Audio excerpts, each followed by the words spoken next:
Crime तक में आपका स्वागत है। कानूनी कहानी में मैं पूनम शर्मा फिर आपके साथ हाजिर हूँ। कैमरे के पीछे मेरे साथ हैं अजय ठाकुर। आज की कानूनी कहानी में बात करेंगे कि कोई भी आम आदमी किन किन हथियारों का लाइसेंस सरकार या फिर प्रशासन से पा सकता है और साथ ही उनका इस्तेमाल किस तरह से किया जाता है, और अगर उनका इस्तेमाल गलत रूप से किया जा रहा है तो फिर उसके लिए क्या सजा का प्रावधान है, और इस लाइसेंस को पाने के लिए किन किन शर्तों को पूरा करना जरूरी होता है। लेकिन उससे पहले बताती हूँ आपको कि आज सुप्रीम कोर्ट से कौन कौन सी बड़ी खबरें रही जो सुर्खियां बनी। पहली खबर है लोन मॉनिटोरियम को लेकर। दरअसल लोन पर ब्याज के ऊपर चक्रवर्ती ब्याज जो बैंकों की तरफ से लगाया गया था, खास तौर से लॉकडाउन की अवधि में, उस पूरे मामले में अब सुप्रीम कोर्ट ने आगे दखल देने से इनकार कर दिया है। आज अपने आदेश में सुप्रीम कोर्ट ने कहा है कि केंद्र सरकार और आरबीआई राजकोषीय नीतियों को लेकर फैसला लेने में सक्षम है और ऐसे में इसकी न्यायिक समीक्षा नहीं की जा सकती। कोर्ट ने साफ तौर पर कहा कि जिस तरह से लॉकडाउन में कंपनियों को और आम व्यक्ति को नुकसान हुआ, उसी तरह से बैंक और केंद्र सरकार भी कहीं ना कहीं इसके दायरे में आई। यानी कि लॉकडाउन का असर, कोरोना का असर सरकार और बाकी बैंकों पर भी पड़ा। इसीलिए कोई भी ऐसा आदेश सुप्रीम कोर्ट जारी नहीं कर सकती है जिससे सरकार या बैंक्स को आर्थिक कोई नुकसान हो। दूसरी खबर सुप्रीम कोर्ट से ही है और केंद्र सरकार ने ओटीटी प्लेटफॉर्म्स पर निगरानी रखने को लेकर अपना एक हलफनामा दाखिल किया है और इसमें बताया है कि वो लगातार इस पर निगरानी रखने के लिए आईटी रूल्स इसको लेकर बना चुकी है और खास तौर से अमेजोन, नेटफ्लिक्स जैसे जो प्लेटफॉर्म्स हैं उन पर किस तरह का कंटेंट जा रहा है और किस तरह की शिकायतें मिल रही है, इसको लेकर बेहद संवेदनशील और सजग है सरकार। दरअसल सुप्रीम कोर्ट में ये याचिका लगाई गई थी कि इस पर किसी तरह का कोई प्रतिबंध ना होने की वजह से नेटफ्लिक्स, अमेजोन या बाकी और जो इस तरह के प्लेटफॉर्म्स हैं उस पर आपत्तिजनक सामग्री दिखाई जा रही है और इसको रेगुलेट किए जाने की जरूरत है। बहरहाल आज के अपने हलफनामे में केंद्र सरकार ने साफ कर दिया है कि इस मामले में वो पूरी निगरानी कर रही है और उसकी नजर है कि किस तरह की सामग्री इन अलग अलग ओटीटी प्लेटफॉर्म्स पर परोसी जा रही है। आज की कानूनी कहानी में अब बात करेंगे कि आखिर किसी भी हथियार का लाइसेंस लेने के लिए क्या शर्तें होती है और सरकार क्यों आम लोगों को हथियार का लाइसेंस देती है जबकि जनता की सुरक्षा के लिए पुलिस और आर्म फोर्सेस हैं। तो इसका जवाब ये है कि आत्मरक्षा के लिए आम लोगों को सरकार और प्रशासन की तरफ से हथियार रखने के लिए लाइसेंस दिया जाता है। अब सवाल यह है कि ये लाइसेंस किस तरह से मिलता है, तो उसकी प्रक्रिया क्या है, थोड़ा सा वो मैं आपको बताती हूँ और उसके बाद फिर ये बताऊंगी कि कौन कौन से हथियार हैं जिनका लाइसेंस आम लोगों को मिल सकता है।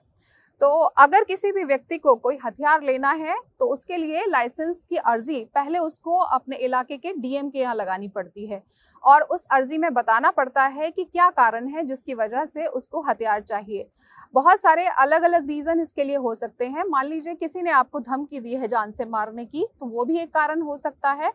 हालांकि इसमें अगर आपने एफआईआर दर्ज कराई है या आपने अपनी कंप्लेंट दी है तो ये तमाम चीजें दस्तावेज की शक्ल में उस अर्जी में लगानी पड़ती हैं। इसके अलावा अगर आपके पास खेती की जमीन है और रात को आप अपनी फसल की निगरानी करते हैं और उस दौरान जानवरों का खतरा है, आपकी जान को जानवरों से खतरा हो सकता है, तो फिर आत्मरक्षा के लिए आपको हथियार की जरूरत होती है और ऐसे में उस हथियार को हासिल करने के लिए लाइसेंस की। तो ये या फिर आप कोई बिजनेसमैन हैं जो अलग अलग जगहों पर जाकर ट्रेवल करते हैं और ऐसी स्थिति में आपको लगता है कि आपका व्यवसाय काफी बड़ा है और आपको किसी से अपनी जान का खतरा हो सकता है, या फिर आप कोई प्रभावशाली व्यक्ति हैं या ऐसे व्यक्ति हैं जिसको सभी लोग जानते हैं और ऐसे में आपको सुरक्षा को लेकर किसी तरह की जरूरत लगती है कि आपके पास अपना आत्मरक्षा के लिए हथियार हो, तो भी आप लाइसेंस के लिए अप्लाई कर सकते हैं। लाइसेंस के लिए अप्लाई जब आप डीएम के पास करते हैं तो ऐसी सूरत में आपको कुछ अपनी पर्सनल डिटेल्स भी बतानी होती है, जिसमें आपकी उम्र कितनी है, आप क्या काम करते हैं, आपकी प्रॉपर्टी का क्या ब्यौरा है और भी तमाम व्यक्तिगत जानकारियां आपको देनी होती हैं। और साथ ही आपको ये भी बताना होता है कि आपके खिलाफ कोई केस तो नहीं चल रहा है, किसी तरह की आपकी कोई आपराधिक पृष्ठभूमि तो नहीं है। तो ये तमाम चीजें आप उस अर्जी के साथ लगाते हैं और इस अर्जी को उसके बाद जो वहाँ के एसएसपी है उसके पास ट्रांसफर कर दिया जाता है डीएम के थ्रू। एसएसपी इसको लोकल थाने में भेजते हैं और लोकल थाने में फिर वहाँ की पुलिस इन्वेस्टिगेट करती है कि जो जो चीज़ें आपने बताई हैं वो सभी चीज़ें इस मामले में ठीक पाई गई हैं या नहीं। यानी कि आपसे जुड़ी हुई तमाम जानकारियां जो खुद आपने डीएम ऑफिस में अपनी अर्जी में दी हैं, उनमें से अगर कोई भी जानकारी गलत है तो वही फिर आपकी अर्जी खारिज हो सकती है। अगर वो तमाम जानकारियां सही पाई जाती हैं तो लोकल थाना फिर एसपी के पास इसको ट्रांसफर कर देता है। उसके बाद इस अर्जी को फिर नेशनल क्राइम ब्यूरो के पास भेजा जाता है और वहाँ ये चेक करने के लिए कहा जाता है कि देश के किसी भी और अलग इलाके में क्या आपके खिलाफ कोई आपराधिक एफआईआर, कोई शिकायत तो दर्ज नहीं है। ऐसा इसलिए किया जाता है ताकि आप इसका कोई गलत इस्तेमाल तो नहीं कर रहे हैं। दरअसल लाइसेंस देने की प्रक्रिया जो है वो काफ़ी जटिल इसीलिए बनाई गई है कि किसी भी गलत व्यक्ति को जो हथियार का लाइसेंस है वो ना मिल जाए। मान लीजिए आपकी खेती की ज़मीन है, आपने ये दिखा के अर्जी लगाई और बाद में पता चला कि आप शिकारी हैं और शिकार करने के लिए आपने वो लाइसेंस लिया था और हथियार हासिल करने के लिए। तो इस तरह की चीज़ें ना हो उसके लिए कई चरणों में ये जांच चलती है और जब सब जगह से रिपोर्ट इस तरह की आ जाती है इंटेलिजेंस यूनिट से भी कि इस तरह की कोई जो है परेशानी आपको लाइसेंस देने में नहीं है, तो वापस ये जो एसपी के पास अर्जी आई है वो वापस दोबारा वो डीएम के पास ट्रांसफर कर देते हैं। डीएम फिर आपका साक्षात्कार करने के लिए आपको बुलाते हैं और वहां पर फिर आपसे बहुत सवाल अलग अलग तरह के पूछे जाते हैं कि आपको ये हथियार क्यों चाहिए, लाइसेंस इसका क्यों चाहिए। अगर डीएम आपके जवाब से संतुष्ट होते हैं और उनको लगता है कि वाकई में आपको हथियार की जरूरत है तो फिर आपको लाइसेंस दे दिया जाता है। लाइसेंस अगर आपको मिल जाता है तो उसके बाद हथियार खरीदने के लिए भी आपको उसी आधिकारिक दुकान को चुनना पड़ता है जहां पर हथियार बेचने की परमिशन प्रशासन की तरफ से दी गई है। यानी कि लाइसेंस भले ही आपको मिल गया हो लेकिन फिर भी आप हथियार सिर्फ उन्हीं आधिकारिक जगहों से खरीद सकते हैं जहां सरकार या प्रशासन ने उन हथियारों को खरीदने की अनुमति दी है। कई बार ऐसा देखने में आया है, लोग कहते हैं कि सभी चीज़ें ठीक थी हमारी लेकिन उसके बावजूद भी हमें लाइसेंस नहीं मिला और हमारी अर्जी को रद्द कर दिया गया। तो ऐसी स्थिति में अगर डीएम आपकी अर्जी को रद्द कर देते हैं तो क्या कोई दूसरा विकल्प है जिससे आप लाइसेंस हासिल कर सकें हथियार के लिए? तो एक दूसरा रास्ता और होता है। अगर आपको लगता है कि गलत कारणों पर आपकी अर्जी को खारिज किया गया है और आप में पात्रता है हथियार के लिए लाइसेंस मिलने की, तो आप एक अपील लगा सकते हैं हाई कोर्ट में जिसमें आप अपनी तमाम चीज़ों को बताएं कि किस वजह से आपको हथियार की ज़रूरत है। अगर हाई कोर्ट को लगता है कि डीएम ने जिन कारणों को बताकर आपकी अर्जी को खारिज किया है वो कारण ठीक नहीं है तो फिर आपको कोर्ट की तरफ से आदेश दिए जा सकते हैं प्रशासन को कि आपको लाइसेंस दिया जाए। तो ये एक दूसरा रास्ता है अगर आपकी अर्जी को प्रशासन खारिज कर देता है और आपको लाइसेंस नहीं मिल पाता है। लाइसेंस जब आपको मिल जाता है तो उसके बाद जैसे आपको बताया कि आपको फिर हथियार को खरीदना होता है और उसके बाद इसके साथ साथ आपको गोलियां भी खरीदनी होती हैं। मान लीजिए आप बंदूक राइफल का ले रहे हैं लाइसेंस, तो उसके लिए साल में आपको 200 गोलियों तक खरीदने का अधिकार होता है और एक बार में 100 गोलियां आप खरीद सकते हैं, लेकिन ये भी आपको उन्हीं दुकानों से खरीदनी होगी जो आधिकारिक हैं। अब कौन कौन से ऐसे हथियार हैं जो आप खरीद सकते हैं और जिनका लाइसेंस आपको प्रशासन देता है, उसके बारे में थोड़ा सा बताती हूँ। पिस्तौल, राइफल, शॉटगन, हैंडगन, ये इस तरह की कैटेगरीज हैं जो हथियार, बंदूक जो हैं अलग अलग कैटेगरीज की, उनके लिए आपको लाइसेंस मिलता है। अब सवाल ये भी है कि क्या AK-47 का लाइसेंस आम व्यक्ति को मिल सकता है? तो उसका जवाब है बिल्कुल नहीं मिल सकता।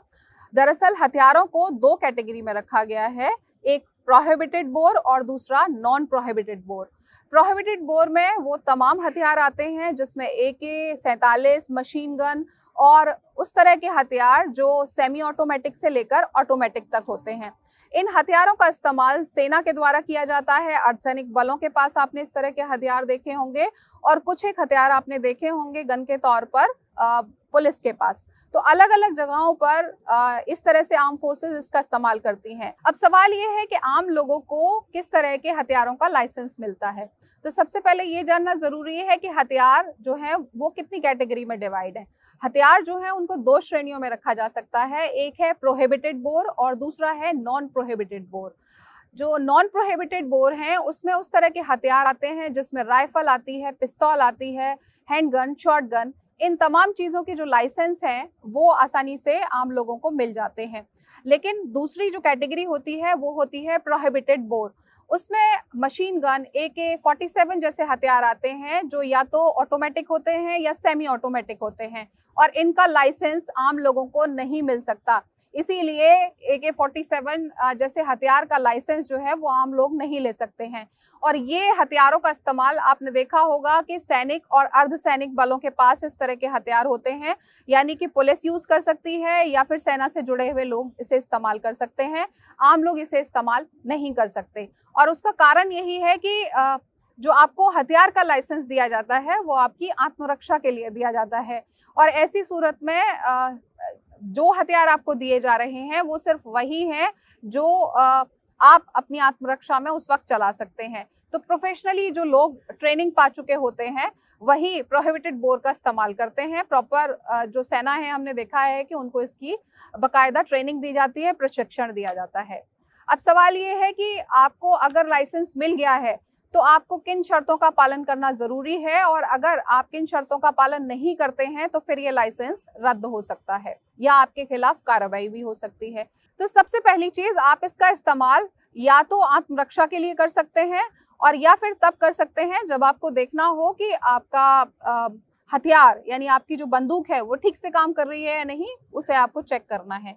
बाकी जनरली हमने देखा है कि कई बार लोग दिखावे के लिए इस्तेमाल करते हैं, कई बार हर्ष फायरिंग में इसका इस्तेमाल होता है, यानी शादी ब्याह के मौके पर लोग अपनी लाइसेंसी बंदूक लेकर फायरिंग शुरू कर देते हैं। ये पूरी तरह से गैर कानूनी है और इसके लिए आपको जेल भी जाना पड़ सकता है। इसके अलावा आप पर 1 लाख रुपए का जुर्माना भी हो सकता है, 2 साल की सजा हो सकती है। तो किसी भी सूरत में पहली चीज तो ये कि आप इसका दिखावा नहीं कर सकते, इसका कोई गलत इस्तेमाल नहीं कर सकते और ना ही किसी दूसरे व्यक्ति को इसको चलाने के लिए दे सकते हैं। लाइसेंसी हथियार जिसके नाम से है सिर्फ वही उसका इस्तेमाल कर सकता है, अगर कोई दूसरा इसका इस्तेमाल कर रहा है तो वो गैर कानूनी होगा। तो अभी 2019 में आर्म्स एक्ट 1959 में कुछ अमेंडमेंट किए गए हैं सरकार की तरफ से और उसमें कुछ कड़े प्रावधान किए गए हैं और कुछ चीजों में रियायत लोगों को दी गई है। कड़े प्रावधान क्या है, थोड़ा उसके बारे में पहले आपको बता देती हूँ। कड़े प्रावधान ये है कि पहले अगर आप इसका गलत इस्तेमाल हथियार का कर रहे हैं तो 5 से 10 साल की सजा का प्रावधान था, लेकिन अब इसे बढ़ाकर 7 साल से लेकर 14 साल तक कर दिया गया है। इसके अलावा जैसे मैंने आपको बताया कि हर्ष फायरिंग अगर आप कर रहे हैं तो इसमें भी आपका लाइसेंस रद्द हो सकता है, आप पर जुर्माना हो सकता है, आप जेल जा सकते हैं। अगर किसी आर्म फोर्सेस से कोई हथियार छीना गया है तो भी अमेंडमेंट जो किया गया है उसमें सजा का प्रावधान अब उम्र कैद तक कर दिया गया है। कई नक्सल एरियाज में हमने देखा है कि नक्सलाइट जो है वो आर्म फोर्सेस से उनके हथियार छीन लेते हैं, तो सरकार ने इस पर बहुत गंभीरता से अब अमेंडमेंट करते हुए इसमें कारावास पूरी जिंदगी तक के लिए कारावास की सजा का प्रावधान किया है। अब इसमें क्या क्या चीजें अच्छी भी हुई हैं, अमेंडमेंट जो हुए हैं वो आपको बता देती हूँ।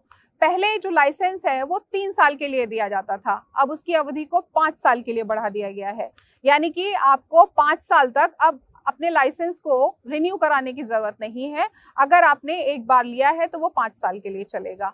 दूसरा, पहले अगर किसी व्यक्ति को इस अमेंडमेंट से पहले एक लाइसेंस पर 3 हथियार तक रखने की छूट थी, लेकिन अब इसको घटाकर 2 कर दिया गया है, यानी अगर आपके पास लाइसेंस है तो 2 से ज्यादा हथियार आप अपने पास नहीं रख सकते हैं और अगर आपके पास हैं तो वो आपको जमा कराने होंगे। सवाल ये भी है कि अगर किसी के पास लाइसेंसी हथियार है और उस व्यक्ति की मौत हो जाती है तो फिर क्या प्रावधान है। तो फिर आपको पुलिस स्टेशन में जाकर या डीएम ऑफिस में जाकर एक अर्जी लगानी होती है और उस हथियार को फिर जमा कराना होता है और पूरी प्रक्रिया फिर किसी परिवार के दूसरे व्यक्ति को अगर लाइसेंस चाहिए तो वैसे ही करनी होती है जैसे शुरुआत में लाइसेंस लेने के लिए पहले व्यक्ति द्वारा की गई थी। तो ये आज की कानूनी कहानी में कुल मिलाकर वो तमाम जानकारियां थी जिनको आप देखकर सुनकर कैसे हथियार का लाइसेंस आप पा सकते हैं, ये तय की। तो ये वो तमाम जानकारियां थी जिनके आधार पर आप किसी भी हथियार का लाइसेंस अपनी आत्मरक्षा के लिए प्राप्त कर सकते हैं। तो आज की कानूनी कहानी में इतना ही। कल फिर आपसे मुलाकात होगी, तब तक के लिए नमस्कार।